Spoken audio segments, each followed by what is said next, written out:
တစ်ဖက်မှာလေတက်ဟာသူ့ကိုအနိုင်ကျင့်နေတဲ့သူတွေစီကနေထွက်ပြေးဖို့ကြိုးစားနေနောက်ဆုံးမှာတော့လှုပ်ဝက်ဆန်းကျဲတဲ့အမျိုးသမီးတစ်ယောက်ရဲ့ကယ်တင်ခြင်းကိုခံလိုက်ရပါတယ်နောက်ထပ်ရက်တစ်ပတ်အနေငယ်အတွင်းမှာပဲဆန်ဖရန်စစ္စကိုမြို့တစ်ခွင်မှာစူပါဟီးရိုးတွေပုံမပြန့်နှံ့လာပြီးသူတို့ရဲ့ကာတွန်းစာအုပ်တွေကလေလူအမျိုးမျိုးရဲ့လက်ထဲကိုရောက်ရှိသွားခဲ့ပါတယ်ဟယ်ရီဆိုသူကလမ်းသွားလမ်းလာတွေရဲ့ပိုင်ဆိုင်မှုတွေကိုခိုးယူဖို့ဟမ်မီဘက်မန်ရဲ့စွမ်းအားတွေကိုအသုံးချနေချိန်မှာအဖွားကိုတယောက်ကတော့သူမရဲ့ဟင်းသီးဟင်းရွက်ဥယျာဉ်ကိုပြုစုပြောထောင်မှုအတွက်မစ္စတာဂျက်စတစ်ကိုအကူအညီတောင်းနေပါတယ်အဲဒီစူပါဟီးရိုးကမျိုးစေ့တွေစိုက်ပျိုးနေတော့မှာပဲရက်ကွန်အုပ်စုတစုကခြံထဲကိုကျူးကျော်ဝင်ရောက်လာပြီးမစ္စတာဂျက်စတစ်ကိုဝိုင်းဝန်းတိုက်ခိုက်ကြပါတော့မစ္စတာဂျက်စတစ်ဟာအချက်ပေါင်းများစွာအရိုက်ခံရပေမဲ့ပြန်မတိုက်ခိုက်ပဲတီးခံနေခဲ့ရကနေနောက်ဆုံးမှာတော့ရန်သူတွေဟာသူတို့ဘာသာပင်ပန်းသွားပြီးကျူးကျော်မှုကိုလက်လျှော့သွားကြပါဒီတော့တွင်မှာပဲထင်လို့ခေါ်တဲ့ဆယ်ကျော်သက်ကောင်လေးဟာဂိုင်းစတာတွေရဲ့ပုံအောင်ရနေရာကိုဖောက်ထွင်းဝင်ရောက်ပြီးဂျယ်လီကင်းကိုဆင့်ခေါ်ကာပြီးခဲ့တဲ့ဂိမ်းပွဲမှာမတမာတဲ့နီးနဲ့သူ့ကိုအနိုင်ယူခဲ့တဲ့ဂိမ်းကစားသူကိုတိုက်ခိုက်ခိုင်းပါတယ်မြို့ရဲ့အခြားတစ်ဖက်မှာတော့စိတ်ပညာရှင်တယောက်က Professor Z ရဲ့အကူအညီကိုရယူပြီးသူ့လူနာရဲ့စိတ်ထဲကိုထိုးဖောက်ဝင်ရောက်ခါကွယ်လွန်သွားပြီဖြစ်တဲ့ဖခင်ဖြစ်သူအပေါ်ထားရှိတဲ့နာကြီးချက်တွေကိုဖြေဖျောက်ပေးဖို့ကြိုးစားနေပါတယ်ခရစ္စတာရဲ့ကယ်တင်ခြင်းကိုခံရပြီးနောက်မှာတက်ကိုစကော့နဲ့တွေ့ဖို့ခေါ်ဆောင်သွားခဲ့ပြီ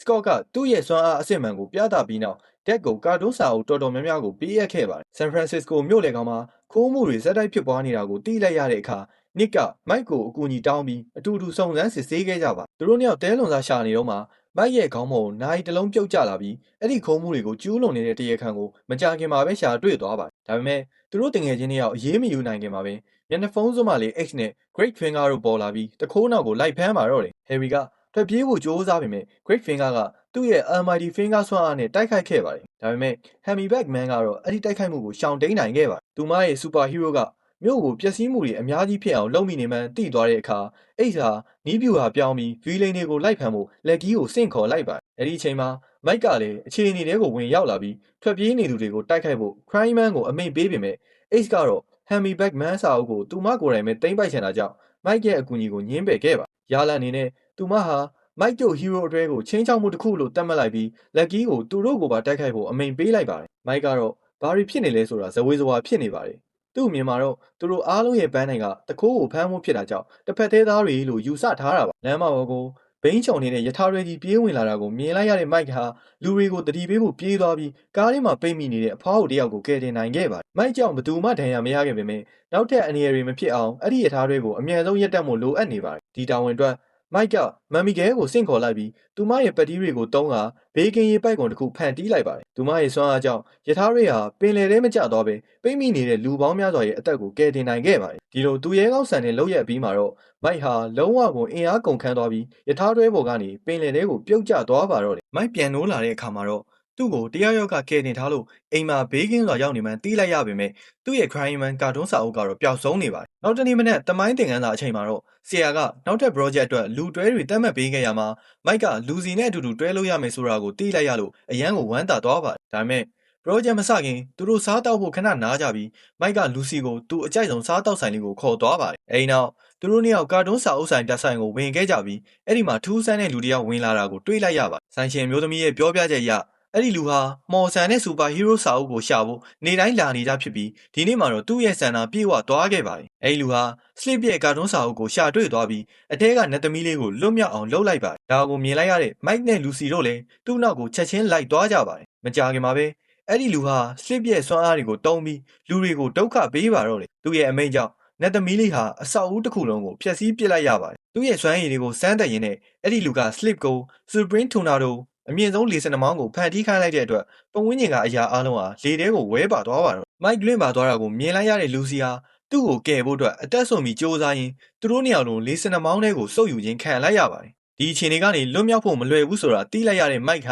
မမ်မီဂဲစ်ကိုအကူအညီတောင်းလိုက်ပြီးသူမရဲ့ပတ်တီးတွေနဲ့သူတို့ကိုကယ်တင်နိုင်ခဲ့ပါတယ်လူစီကိုဘေးကင်းတဲ့နေရာမှာထားခဲ့ပြီးနောက်မိုက်ကစလစ်ရဲ့စာအုပ်နောက်ကိုလိုက်ဖို့ဆုံးဖြတ်လိုက်ပါတယ်။ဘာကြောင့်လဲဆိုတော့အဲ့ဒီလေစနမောင်းကိုရက်တက်ဖို့ဒါဟာတခုတည်းသောနီလန်ဖြစ်လို့ပါပဲ။စာအုပ်ကိုရလိုက်တာနဲ့မိုက်ကနတ်သမီးလေးကိုစာအုပ်ထဲပြန်ဝင်ဖို့အမိန်ပေးလိုက်တဲ့အတွက်လေစနမောင်းကြီးဟာအချက်ချင်းပျောက်ကွယ်သွားပါတယ်။မမ်မီဂဲရဲ့အကူအညီနဲ့လူနှစ်ယောက်စလုံးမြေပြင်ပေါ်ကိုဘေးကင်းစွာပြန်ရောက်လာကြပြီးလူစီကမိုက်ရဲ့လှုပ်ဝက်ချက်ကိုထိမ့်သိမ်းထားပြီးမယ်လို့ကတိပေးလိုက်ပါတယ်။ဆန်ဖရန်စစ္စကိုမြို့မှာဖြစ်ပျက်ခဲ့တဲ့ဒီဗယံမတာအဖြစ်အပျက်တွေကြောင့်ဂျာနယ်လစ်တစ်ယောက်ဖြစ်တဲ့မိုက်ရဲ့အမေဟာဒီကိစ္စတွေရဲ့နောက်ွယ်မှာထူးခြားဆန်းပြတဲ့ဖြစ်ရပ်တွေရှိနေနိုင်တယ်လို့တန်တရားဝင်လာပါဒါပေမဲ့သူ သူမရဲ့အထက်လူကြီးဂျယ်ရီစီတွားပြောတဲ့အခါမှာတော့ဂျယ်ရီကစုံစမ်းစစ်ဆေးဖို့စိတ်မဝင်စားတာကြောင့်ဒီသတင်းဟာသတင်းစာအတွက်ဘလောက်ထိလူကြိုက်များနိုင်မလဲဆိုတာကိုထာရာကခက်ခက်ခဲခဲဖြောင်းပြခဲ့ရပါတယ်။အိမ်နေလေမိုက်အိမ်ကိုပြန်ရောက်တဲ့အခါမှာတော့အိတ်ကသူ့စီကစာအုပ်တွေကိုခိုးယူဖို့ရောက်နေတာကိုတွေးလိုက်ရပါတယ်။မိုက်ကစာအုပ်တွေပေးဖို့ညှင်းဆန်လိုက်ပါတယ်။ဒါကြောင့်အိတ်က Cryman ကိုဆင့်ခေါ်ပြီးမိုက်ကိုတိုက်ခိုက်ခိုင်းပါတယ်။ Cryman ဟာသူ့စိတ်ဆန္ဒနဲ့မဟုတ်ပေမဲ့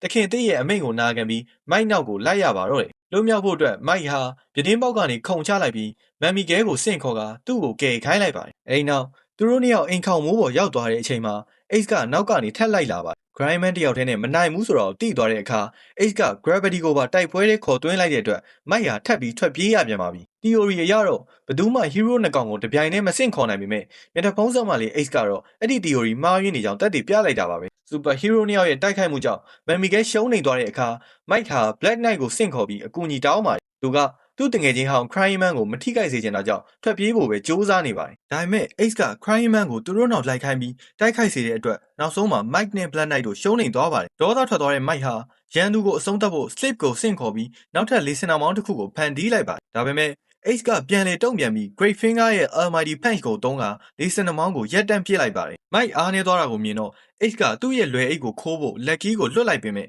Mike ကမျော်လင့်မထားတဲ့နီးလန်းတစ်ခုနဲ့သူမကိုအံ့အားသင့်အောင်လုပ်နိုင်ခဲ့ပါ။တိုက်ပွဲရှုံးတော့မဲ့အချိန်ဒီမှာ Mike ဟာ Crying Man ကိုအကူအညီတောင်းလိုက်ပါတယ်။ဘာလို့လဲဆိုတော့လေးစင်နှမောင်းဖြစ်နေတော့ကသူဟာကာတွန်းစာအုပ်ကိုပြန်လည်ရယူနိုင်ခဲ့လို့ပါပဲ။သူ့အကြိုက်ဆုံး hero ရဲ့အကူအညီနဲ့ Mike ဟာရန်သူတွေကိုမောင်းထုတ်နိုင်ခဲ့တယ်လို့မျက်နှာဖုံးစွပ်မလေးကမြည်သူမြည်ဝါဖြစ်ကြောင်းကိုလည်းသိရှိသွားပါတယ်။လူစီတတိလစ်နေတော့မှမိုက်ကစာအုပ်တွေကိုယူပြီးထွက်သွားပါတယ်။ဘာကြောင့်လဲဆိုတော့သူသဘောကျနေတဲ့မိန်းကလေးဟာသူ့ရဲ့အဓိကရန်သူဖြစ်နေမှန်းသူအခုတည်းကသဘောမပေါက်သေးလို့နောက်တစ်နေ့ကျောင်းဆင်းချိန်မှာလူစီကမိုက်ကိုစကားပြောဖို့ခေါ်ပြီးအမတ်တရားကိုဖွင့်ပြောလိုက်ပါတယ်။အဲဒီကာတွန်းစာအုပ်တွေကိုဖန်တီးခဲ့တဲ့ Scott ဆိုသူဟာသူမရဲ့ဦးလေးဖြစ်ကြောင်းပြောပြပါတယ်။ကလေးဘဝတုန်းကသူမဟာ Scott ရဲ့ပထမဆုံးစာအုပ်ဖတ်တဲ့သူဖြစ်ခဲ့ပေမဲ့သူမရဲ့ဖခင်ဖြစ်သူကဒါကိုသိသွားတဲ့အခါမှာတော့ဦးလေးဖြစ်သူနဲ့တွေ့ခွင့်ကိုပိတ်ပင်လိုက်ပါတယ်။သူမရဲ့အဖေကလူစီကိုဦးလေးဖြစ်သူလို့ရှုံးနေတဲ့သူတယောက်မဖြစ်စေချင်တာကြောင့်စာကိုပဲအာယုံစိုက်စေခဲ့တာပါအဲ့ဒီချိန်ကစပြီးသူမဟာသူမရဲ့ဦးလေးကိုတခါမှမတွေ့ရတော့ပါဘူးဒါပေမဲ့လွန်ခဲ့တဲ့2လမှာတော့ဦးလေးဖြစ်သူစီကစာတစ်စောင်ရရှိခဲ့ပါတယ်အဲ့ဒီစာထဲမှာ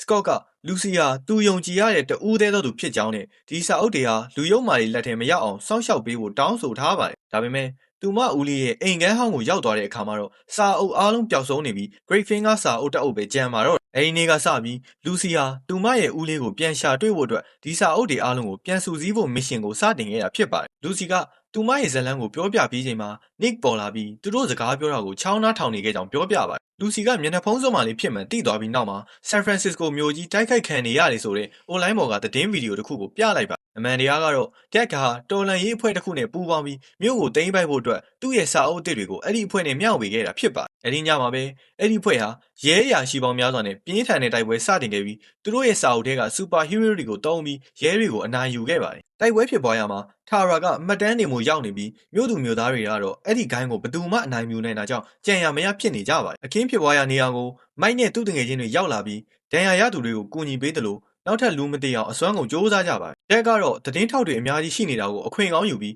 သူ့ကိုယ်သူ Comics Council ရဲ့ခေါင်းဆောင်အဖြစ်ကြီးညာကတော်လန်ရေးလုပ်ဖို့ net တွေအားလုံးကိုသူ့အဖွဲ့ထဲဝင်ဖို့ဖိတ်ခေါ်လိုက်ပါ။မိုက်ကိုကာကွယ်ဖို့အတွက် Crying Man က Ginseng Man ကိုတိုက်ခိုက်ခဲ့ပေမဲ့အဖမ်းခံလိုက်ရပါတယ်။ Crying Man ကသူ့ရဲ့မျက်ရည်ဆူနာမီနဲ့အနိုင်ယူဖို့စ조사ပေမဲ့အဲ့ဒီအပင်လူသားဟာရေရှိရင်ပိုတန်မာလာတာကိုသိလိုက်ရလို့ Ace က Lucky ကိုကူညီဖို့လွတ်လိုက်ပါသူတို့နှစ်ယောက်ရန်သူတွေကိုရက်တက်မှုပူးပေါင်းလှုပ်ဆောင်ကြပေမဲ့ Crying Man ဟာ Sparkle ကိုမျက်ရည်နဲ့တိုက်ခိုက်ဖို့စ조사ရင်းလျှက်စစ်တက်လိုက်သွားပါတယ်နစ်ကတိုက်ပွဲကိုဗီဒီယိုရိုက်နေရင်ကားတစ်စီးနဲ့တိုက်တော့မဲ့အချိန်ဒီမှာထာရာကအချိန်မီကယ်တင်နိုင်ခဲ့ပြီးသူမရဲ့သားတငယ်ချင်းကိုဒီလိုနေရာမှာတွေ့ရလို့အံ့ဩသွားပါနစ်ကိုဘေးကင်းရပို့ပေးပြီးနောက်မှာထာရာကတိုက်ပွဲကြားထဲပြေးလွှားနေတာကိုမိုက်မြင်ပြီးထိတ်လန့်သွားပါတယ်အဲဒီအချိန်မှာတော်လန်ရေးသမားတစ်ယောက်ကလက်ကြီးကိုတိုက်ခိုက်ဖို့နှံကောင်တွေကိုစင့်ခေါ်လိုက်ပါတယ်နှံကောင်တွေရဲ့တိုက်ခိုက်မှုကြောင့်မိုက်နဲ့လူစီတို့လည်းထိခိုက်သွားပါတယ်မိုက်တတိလစ်နေတာကိုမြင်တော့လူစီကသူ့စီကိုပြေးသွားပြီးကူညီပါတယ်ဒါပေမဲ့တက်ကသူတို့ကိုအပြည့်သက်ချေမုန်းဖို့သူ့ hero တွေကိုစေခိုင်းလိုက်တဲ့အခါလူစီကသူတို့ကိုတားဖို့ Gravity ကိုစင့်ခေါ်လိုက်ပါတယ် Gravity ကသူ့ရဲ့ Infinity Drain နဲ့ရန်သူတွေကိုဟန့်တားထားချိန်မှာ